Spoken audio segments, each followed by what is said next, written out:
Hola amiguitos, saludos, bienvenidos.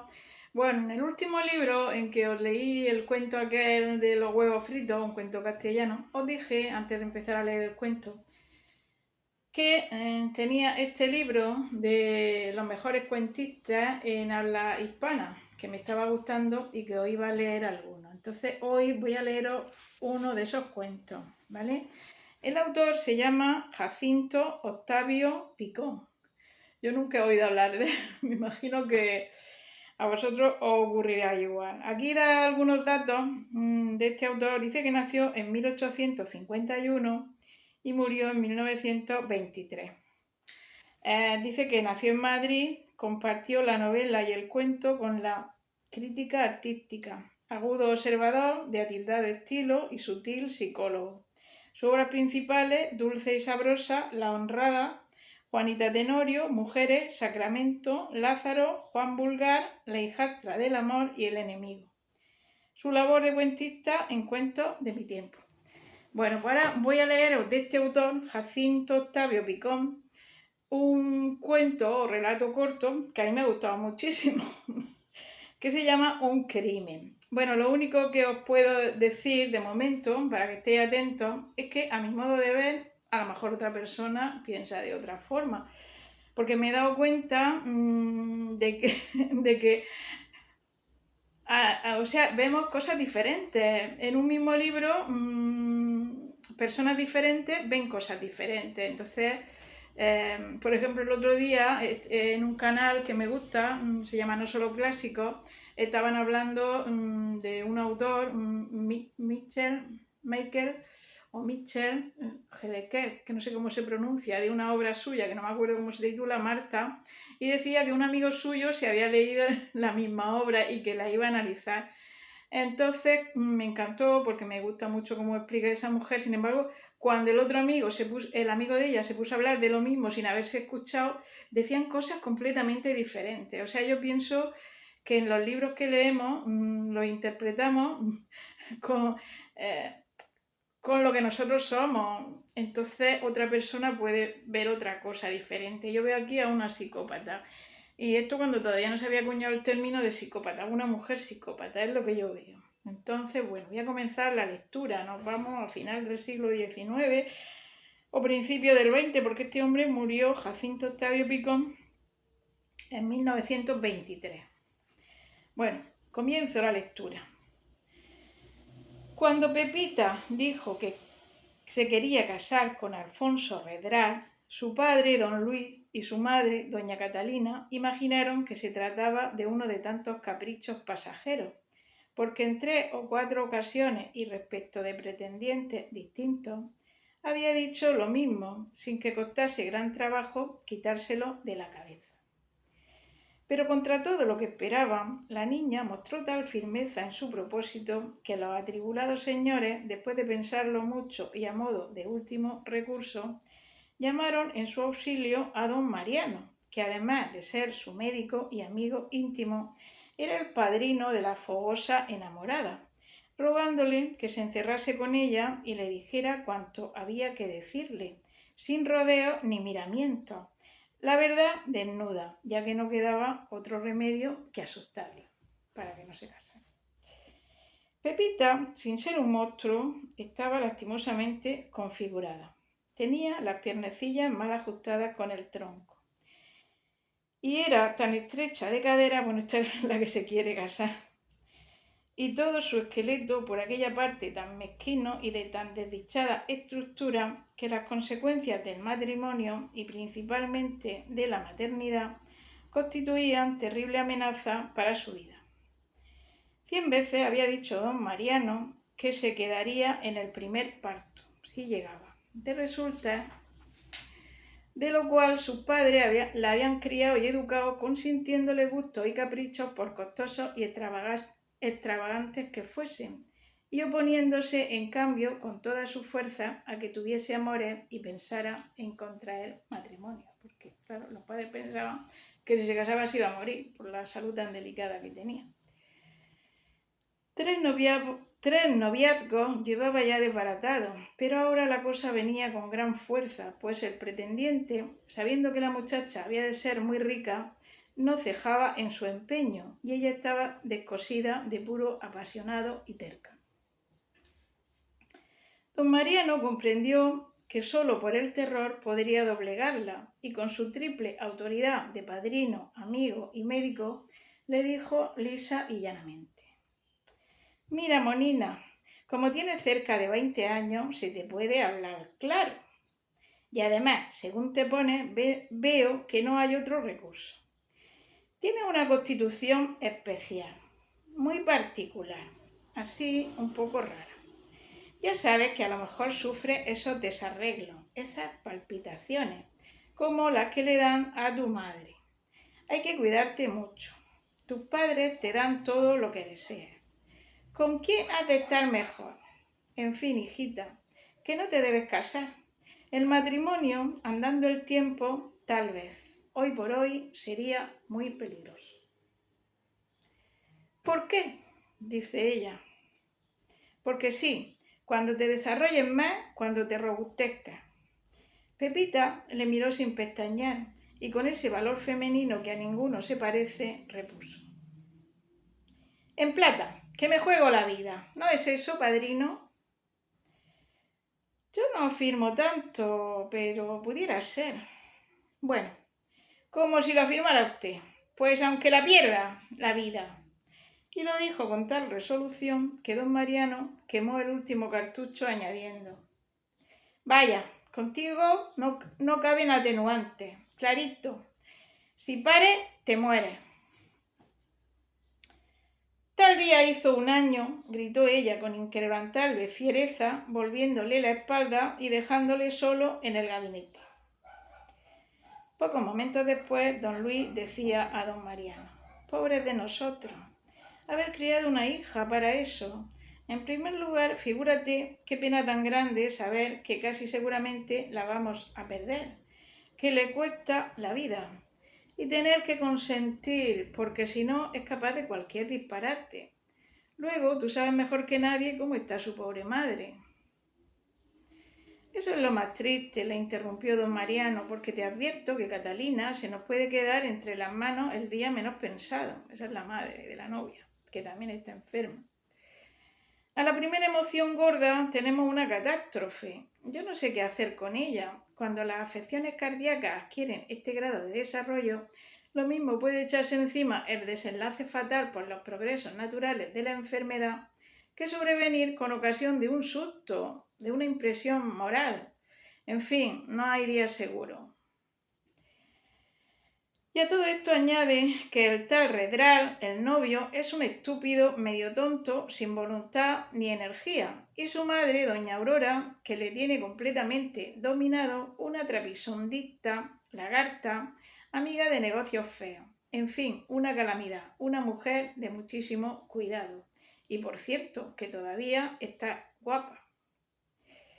Esto lo dice el padre. Y dice que negocios feos, capaz de cualquier cosa, como crea que le puede valer dinero, con que ha atacado. Lo mismo va a ser casarse los chicos que caérseme encima una fábrica de papel que tiene parada por falta de capital. Unas minas que dice que se le han anegado. En fin, todas las explotaciones averiadas en que anda metida. Pero hombre, legalmente nadie te puede obligar. Bueno, y aquí hay un intervalo. Bueno, ya veis la que se avecina a los padres. No hubo manera de evitarlo. A los 2 meses de aquella conversación, Pepita era la señora de Redral. El nuevo matrimonio se quedó a vivir con don Luis y doña Catalina, para que ésta no se separase de su hija, y doña Aurora, la suegra, les visitaba diariamente. Catalina, que continuaba muy enferma, se distraía sobremanera con la conversación alegre y regocijada de doña Aurora, la suegra, sin que sus malas cualidades le inspirasen desconfianza o temor. Primero, porque aquella las ocultaba cuidadosamente, y segundo, porque don Luis, en vez de poner sobre aviso a su esposa, le había callado los recelos que experimentaba, deseoso de evitarle quebradero de cabeza. Por fin, la intimidad que llegó a establecerse entre ambas facilitó aquello que don Luis consideraba más o menos próximo, don Luis el padre, pero inevitable. Un día doña Aurora le pidió con la mayor frescura un préstamo de 15 o 20.000 duros para poner en movimiento la fábrica de papel. Y él se negó rotundamente, diciendo: mis asuntos andan muy mal, siento muchísimo verme privado de hacerle a usted ese favor. Pero estoy muy mal de dinero, usted lo sabe. Hubiera querido dotar a la niña, y nada, por ahora imposible. Gracias que consiga darle esos 200 duros mensuales. Doña Aurora, capaz de las mayores insolencias y que se gloriaba de manejar a la gente por el terror, le dijo descaradamente: a otro con ese hueso. Lo de la dote no lo ha hecho usted porque no le ha dado la gana, no por falta de dinero. Ya sé yo que en Madrid se come plata, que la infeliz Catalina está enferma hace mucho tiempo, que la vida es la vida. Pero vamos, amiguito, que con lo que le cuesta a usted la señora de la calle Mendizábal, ya podía usted haber dotado a la niña. Don Luis se quedó atónito. El descaro era inaguantable, pero aquella mujer no mentía.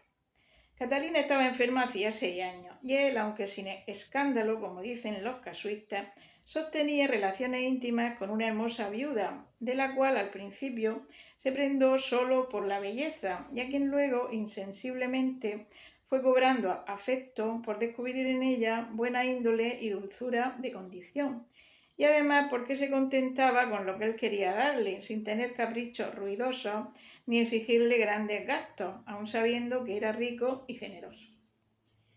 Lo dicho, repetía doña Aurora, viendo a don Luis mudo ante tal descaro. Con lo que usted gasta teniendo 2 casas, había para dotar a 3 hijas. Se puso rojo de ira, pero no quiso rebajarse mintiendo ni menos dar explicaciones de su vida privada a la lenguadísima señora, y levantándose con fingida calma, se salió de la habitación diciendo: usted no tiene derecho para hablar de lo que no le importa. Luego meditó mucho acerca del partido que le convenía seguir, temeroso de que doña Aurora, con la misma desfachatez con que se lo había dicho a él, repitiese aquello ante su hija, o que sería peor, ante la pobre Catalina. Claro, su mujer, que cualquier disgusto le podía provocar la muerte, pues tenía miedo de que la consuegra fuera con ese cuento de que él tenía un amante. Y esto era preciso evitarlo a todo trance. ¿Cómo? No había sino 2 caminos. Uno, procurar el silencio de doña Aurora, es decir, comprarlo. Otro, prohibir que volviese a poner los pies en la casa. El primero sería procedimiento carísimo, y para justificar el segundo, ¿qué diría a su esposa y a su hija? Por fin, tras pensar y recapacitar mucho, el miedo le fue calmando. Acabó por creer neciamente que doña Aurora no se atrevería a hacer nada, y quedaron así las cosas. Entretanto fue pasando tiempo, hasta que un día corrió por la casa la noticia de que Pepita estaba embarazada, y como todos tenían por seguro que aquello significaba su próximo fin, se procuró que la madre lo ignorase. Pero transcurridos unos cuantos meses fue imposible la ocultación. Una mañana entró Pepita en la alcoba de doña Catalina y ésta, con solo verla, quedó enterada. Realmente era preciso ser ciego para no darse cuenta de ello, porque la niña, orgullosa de que todo el mundo supiese que se había jugado la vida, hacía alarde de su preñez, viendo acercarse con espantable serenidad el día del alumbramiento. Llegó por fin el temido trance, y allí quedaron las profecías de don Mariano, desmentidas, y la ciencia poco menos que desacreditada, porque a pesar de cuanto había dicho de la defectuosidad de la pelvis, Pepita dio a luz con toda felicidad un varón admirablemente formado. Don Mariano casi no habló en una semana, y en la casa fue grandísima la satisfacción. Solo para la infeliz Catalina tuvo el trance malas consecuencias, pues en los días que precedieron al parto de su hija sufrió tan dolorosas alternativas de temor y de esperanza que su padecimiento cardíaco se agravó mucho. Respecto a este, sí que podía don Mariano profetizar con seguridad de acierto. Claro, la madre, de sufrir, de pensar que la hija se podía morir como estaba enferma del corazón, se puso peor. Don Mariano, el médico, decía: ¿tan delicada cree usted que está?, le preguntaba una tarde doña Aurora, o sea, la bruja de la suegra. Cuidándola mucho, decía el médico, evitándole sobre todo emociones fuertes, irá tirando, pero unos cuantos días que deje de estar sometida al régimen debido o al menor disgusto bastan para matarla. El bautizo se celebró con gran pompa. Doña Aurora anduvo de un lado para otro amabilísima y sonriente, obsequiando a la gente cual si fuese la verdadera señora de la casa, mientras don Luis la miraba ir y venir y dar órdenes como persona satisfechísima del papel que desempeñaba. Al cruzar un gabinete solitario se encontraron cara a cara. Entonces doña Aurora le cogió por un brazo y empujándole suavemente hacia el sofá le dijo: «Siéntese usted aquí un momento, vamos a llorar juntos esto de habernos hecho abuelitos». Don Luis se sentó, mirándola entre sorprendido y receloso. Estaba vestida, aunque llamativamente, con cierta elegancia. Tenía el talle casi esbelto. El cuerpo, aunque algo grueso, no mal formado, el voluminoso pecho sabiamente distribuido tras la enérgica armadura del corsé, el pelo teñido de rubio rojo y el rostro pintado con discreta sobriedad. Merced a este trabajo de conservación y restauración, y gracias a la media luz que había en el gabinete, parecía guapa. A don Luis no podía, sin embargo, gustarle, porque su alma estaba ya ocupada por dos afectos compatibles. Primero, la dulce y respetuosa piedad que profesaba a su Catalina, y segundo, aquella otra pasión menos pura que sentía por la hermosa viuda. A pesar de todo lo cual, sometido a una de esas aberraciones que los hombres suelen pagar tan caras, doña Aurora le causó cierto desasosiego insano y turbador, que como un impulso de animalidad oscureció pasajeramente su inteligencia. «Sí, señor, abuelo, ¿y eso que aún servimos para padre?». Don Luis, sin darse cuenta de lo que hacía, repuso: «Yo estoy viejo, pero usted parece una muchacha». «¿Viejo? Mire usted por esas habitaciones y verá qué jovencitos tan enclenques se usan ahora, y eso debe de quedársele a una entre las manos. Siempre tan graciosa». Y como si una voz secreta le avisara de que estaba a punto de cometer una imperdonable insensatez, hizo un movimiento para levantarse, mas ella, poniéndole la mano sobre una rodilla, le detuvo. «No se me escurra usted, que vamos a hablar con formalidad. ¿No es una mala vergüenza que, siendo yo de la familia y sobrándole a usted el dinero, no quiera usted ayudarme a echar a andar esa fábrica de papel? Y aunque no me ayude usted, ¿qué motivo hay para que huya de mí? ¿Cree usted que si yo me echase por ahí a pedir lo que necesito, no habría alguno que se diese con un canto en los pechos?» Se le acercó cuanto pudo, mirándole suplicante y dulzona, dando a sus ojos tal expresión de lánguida vehemencia que don Luis quedó estupefacto, sospechando si la petición de dinero sería, aunque mal calculado, un recurso para disfrazar otro propósito. Instintivamente comprendió que el menor desliz que cometiese con aquella mujer, la más ligera confianza que entre ambos se estableciese, habían de ser para él en extremo peligrosos. Doña Aurora seguía mirándole, como las princesas de los cuentos de hadas miran a los donceles para absorberles el seso y fascinarlos, sino que en vez de princesa parecía, aunque bien conservada, reina madre de muchísimo respeto, de modo que la fascinación dejaba espacio a la prudencia. Mas simultáneamente con esta prudencia y en perjuicio de ella, don Luis experimentó cierta emoción indefinible, formada del miedo al ridículo en que se supone incurrir el hombre cuando resiste al halago femenino, y de la tentación pasajera, pero indudable, que causa a toda mujer cuando no es tan fea que ponga espanto. Tenía miedo a caer en la red, le mortificaba la idea de pasar por casto, y al mismo tiempo los encantos que se le ofrecían comenzaban a no parecerle despreciables. Todo lo cual determinó en él una incertidumbre medrosa, una vacilación que doña Aurora interpretó como señal de flaqueza y proximidad de rendimiento. Entonces, imaginando que podría arriesgar el todo por el todo, le cogió una mano, atrayéndole hacia sí hasta echarle la respiración en el oído y pegándose a él para que a través de la seda sintiera el calor de su cuerpo, le dijo muy bajito: «Aquí están trocados los papeles, usted tan frío y yo hecha una cualquier cosa».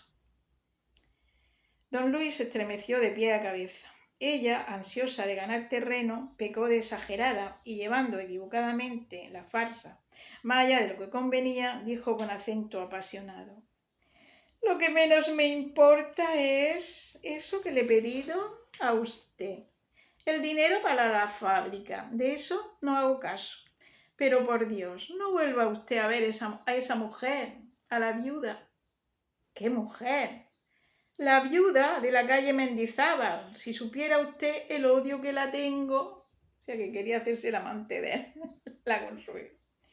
Dijo esta frase con expresión tan falsa y teatral, con voz tan quebrada y lacrimosa, que él, recobrando la serenidad perdida, se echó a reír de tal modo que su risa fue un verdadero insulto. Y levantándose del sofá, se salió lentamente del gabinete sin dirigirle la palabra, mientras ella, humillada, blanca de pura rabia, permaneció sentada, arreglándose con los dedos el peinado y murmurando entre dientes: «Lo hace llorar». Luego anduvo de corro en corro, charlando y bromeando, porque ya era abuela, y después desapareció de la sala.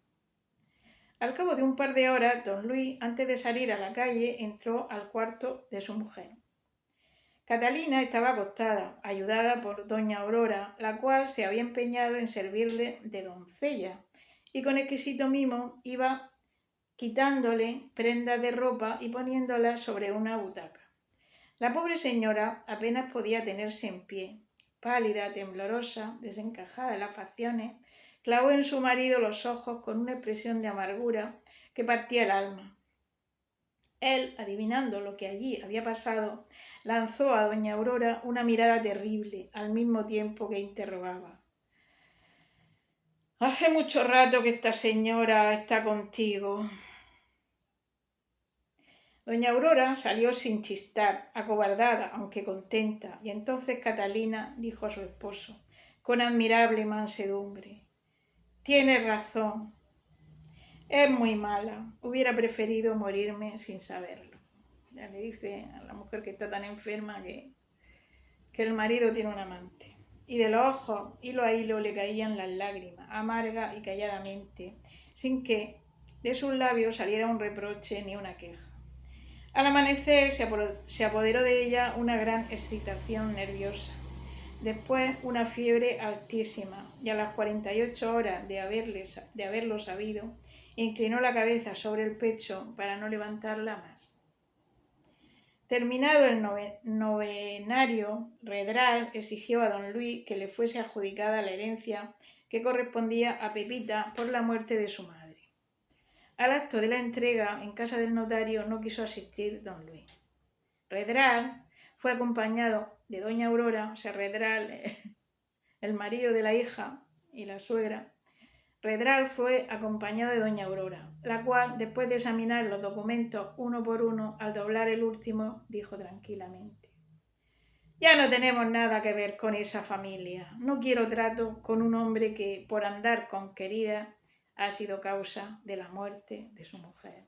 O sea, bueno, no sé si he dicho que la novela se titula Un crimen, porque es que lo que hizo esta mujer fue un crimen. Sabía que estaba muy delicada del corazón y le dice eso sabiendo que va a morir, porque el médico ya se lo había dicho a ella, sabía el estado en que estaba la enferma. Entonces, como ella quería sacarle el dinero al suegro y quería hacerse el amante del suegro y no lo consigue, pues en despecho pues mata a la suegra, porque eso fue un crimen realmente, ¿no?